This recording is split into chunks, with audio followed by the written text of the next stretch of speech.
Oke, ini singkat saja. Saya adalah dosen Teknik Sipil Muhammadiyah ya.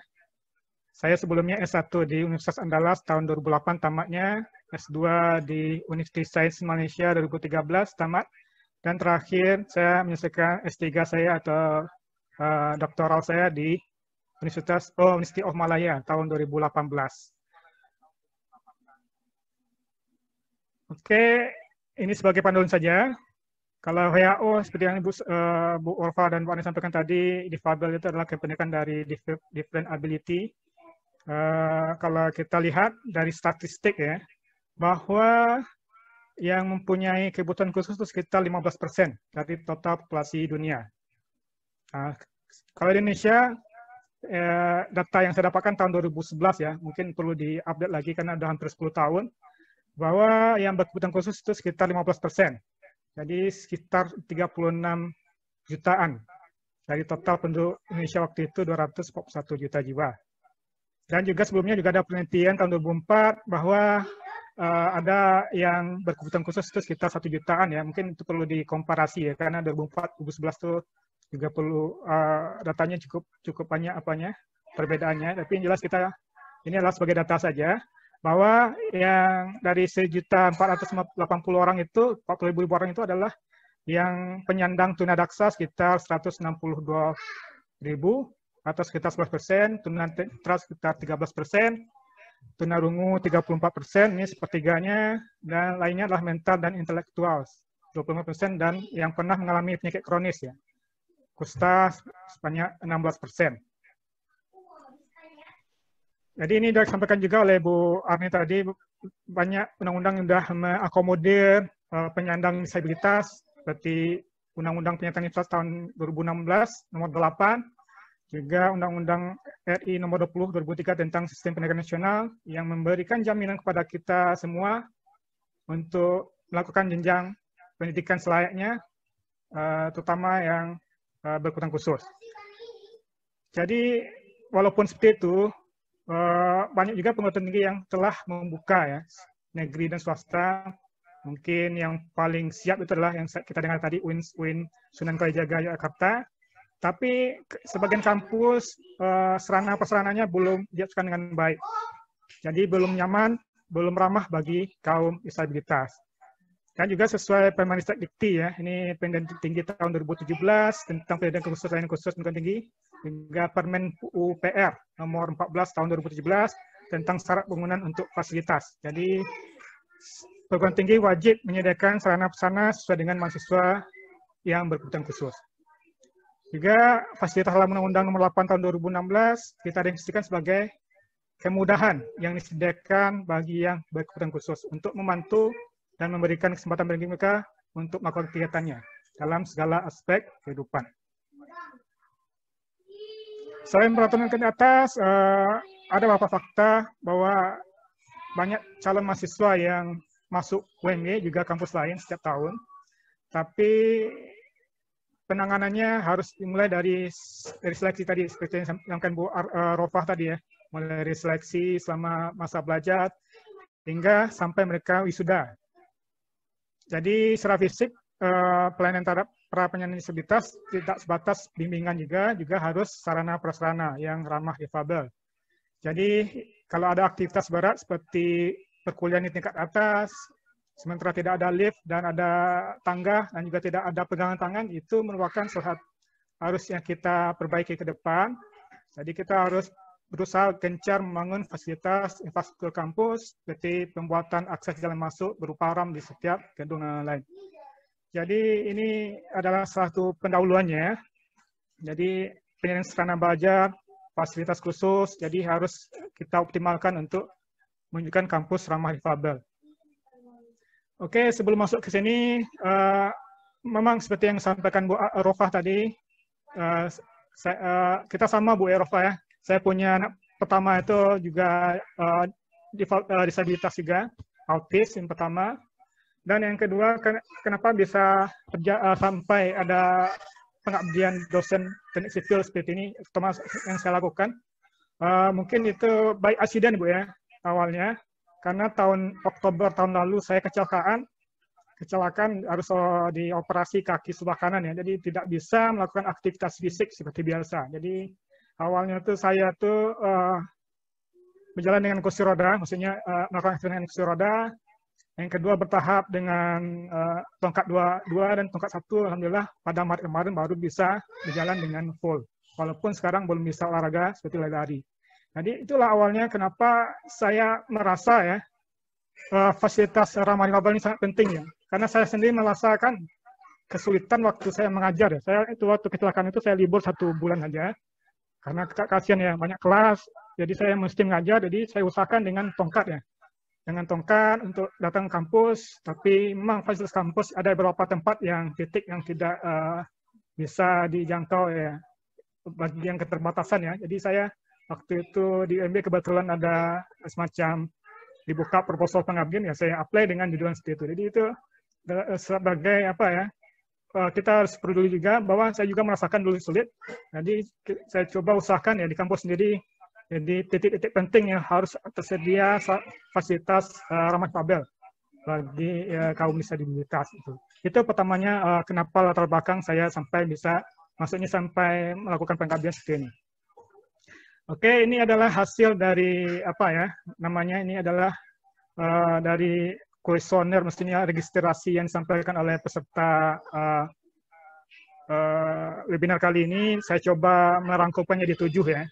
Jadi ibaratnya nanti untuk fasilitas ramah difabel itu ada 7. Pertama itu saya kelompokkan saja. Marka jalan, penyeberangan, ramp, jalur khusus, winding block, dan handrail di dinding ya.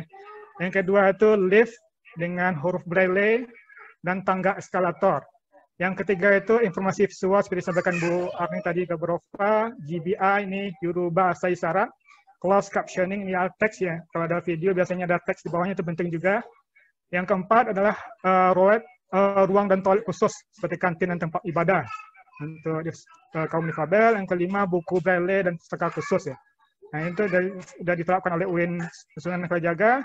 Yang keenam adalah relawan yang juga sampaikan Bu Rofah tadi, ada penyelimbahan untuk nontulen dan juga ada dosen pendamping untuk disabilitas. Yang ketujuh yang terakhir adalah masing-masing kampus kalau bisa itu ada unit layanan difabel, baik untuk urus administrasi, pembayaran, dan lain-lain.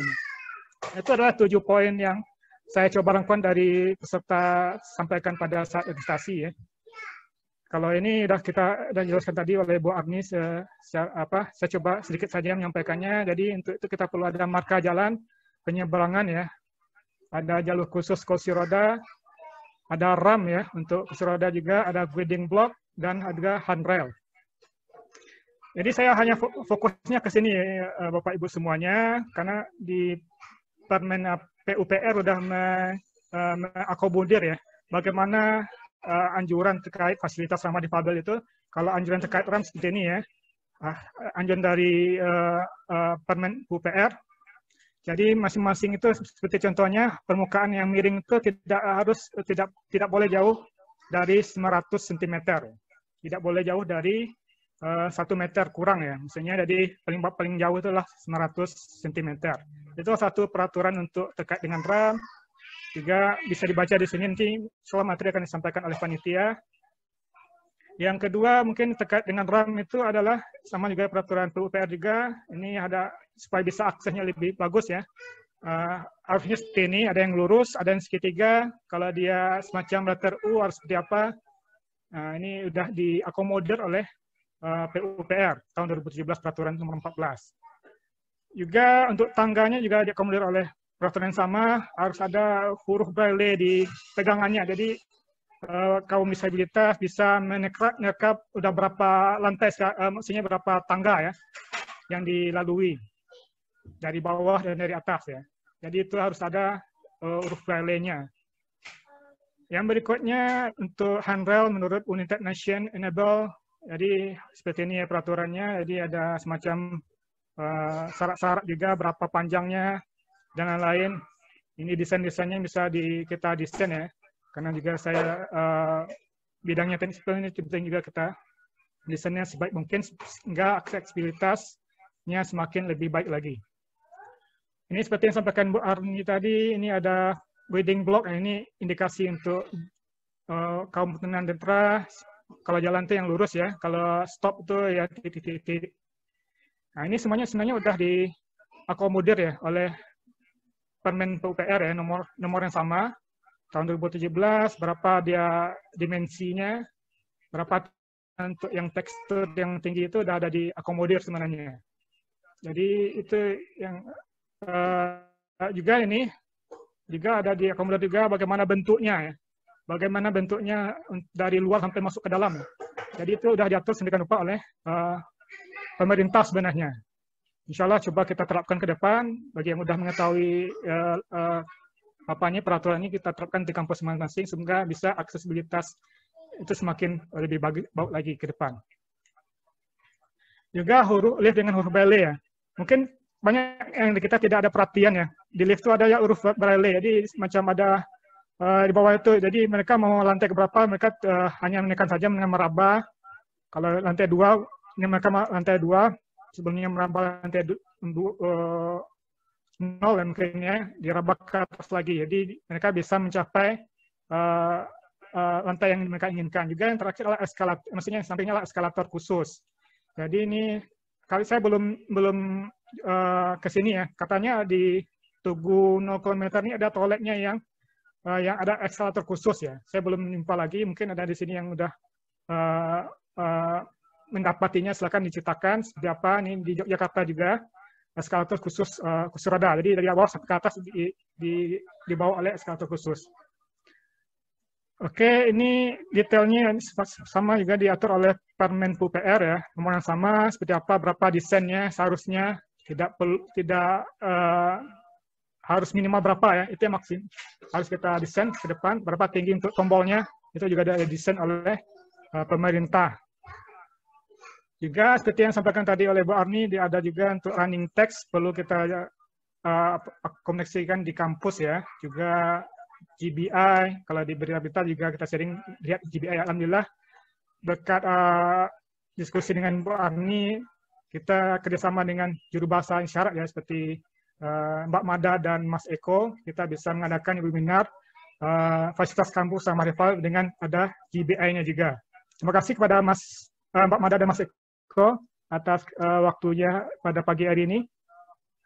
Yang berikutnya sisi tag ini biasa kita lihat di video ya, tapi harus kita intenskan ya, karena mungkin ada kaum disabilitas yang tidak bisa mengerti apa maksud dari video tersebut, jadi kita wakilkan dengan teks di bawahnya. Ini toilet juga dijelaskan oleh Bu Arni tadi, dan juga ini ada desainnya juga, tapi saya belum jumpa untuk Permen PUPR, saya belum tengok secara utuh untuk toilet itu seperti apa desainnya. Ini ada desain khusus ya, jadi berapa tinggi untuk kloset itu. Jadi kalau di sini adalah 460 mm ya, atau 46 cm tingginya. Jadi ada misalnya ada persiapan ya dari kursi roda ke kloset ya. Tidak tinggi dan juga tidak rendah. Oke, ini hasil lain adalah buku Braille dan pustaka khusus. Kalau di Yogyakarta ini ada pelayanan difabel juga nih, pustaka Geraha Tama. Saya juga belum ke sini.